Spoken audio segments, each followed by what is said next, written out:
Bonjour à tous, j'espère que vous allez bien.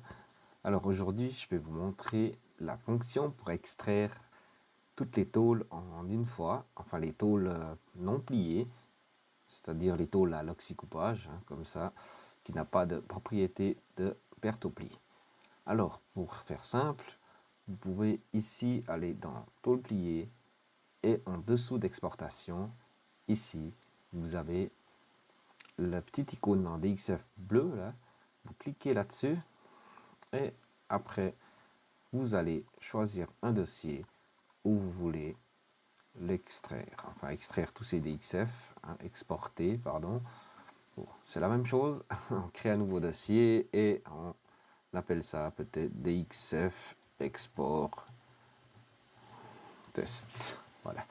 Une fois qu'on a fait ça, on clique le dossier et ensuite, ce qu'il y a encore, c'est on a une coche ici, soit c'est complet, soit c'est uniquement le contour de coupe. Ben, en fait, si vous choisissez uniquement le contour de coupe, c'est-à-dire qu'il n'y a pas de croix, enfin des traits d'axe au milieu des trous de perçage, par exemple. Et ce qui est bien, c'est que ici, je clique plus, ben, ici, il y a toutes mes tôles, c'est marqué la quantité, etc. Et maintenant, on va venir au fait de comment paramétrer le nom du fichier. Alors pour ce faire, il faut cliquer ici, le petit calepin, et là par exemple position.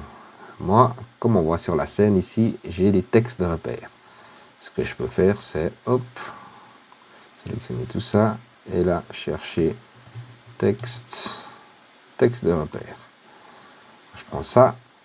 Alors, le BL, je veux le garder. S235 également. Quantité totale aussi.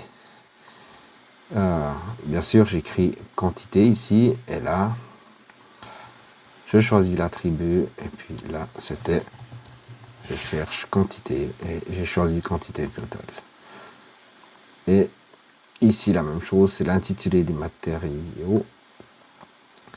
Et une fois que c'est fait, j'appuie sur OK. Vous voyez que maintenant, c'est marqué position TO.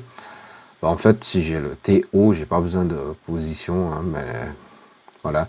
Si on commande nos tôles ailleurs, pardon, c'est plus facile de mettre position devant, comme ça, tout le monde comprend bien. Et une fois que c'est fait, on peut appuyer sur exporter. Ne vous inquiétez pas pour ces points d'exclamation, c'est rien de grave, c'est rien.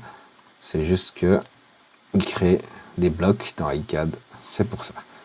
Bon, alors maintenant, ce qu'on va faire, c'est qu'on va aller chercher comment ça se présente. Alors, je vais dans DXF Export. Voilà, on va en ouvrir un au hasard, c'est la 12002. Ah, bon, un petit clin d'œil à mes amis ZWCAD.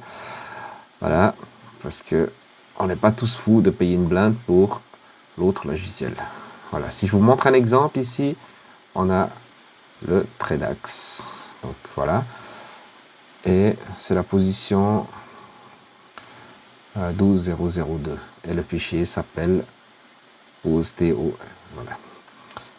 Maintenant, ce que je vais faire, c'est que je vais refaire la même chose, sauf que je vais prendre uniquement le contour de coupe et je vais exporter dans le même dossier, comme ça, ça va m'écraser le tout. Et je vais appuyer sur la même tôle, comme ça, on regarde ensemble qu'est-ce que ça donne. Et là, vous voyez ça, ça va beaucoup plus vite que l'autre logiciel qui a la même plateforme. Voilà. Donc, j'espère que cette petite vidéo vous aura aidé. Et puis, à très bientôt. Juste un petit truc encore. Voilà. Il faut cliquer là-dessus pour que ça détecte toutes les tôles. Et puis, voilà, ça va noter la quantité. Et si jamais vous avez trop de DXF, vous en effacez, quoi. Voilà. Alors, à bientôt. Bonne soirée.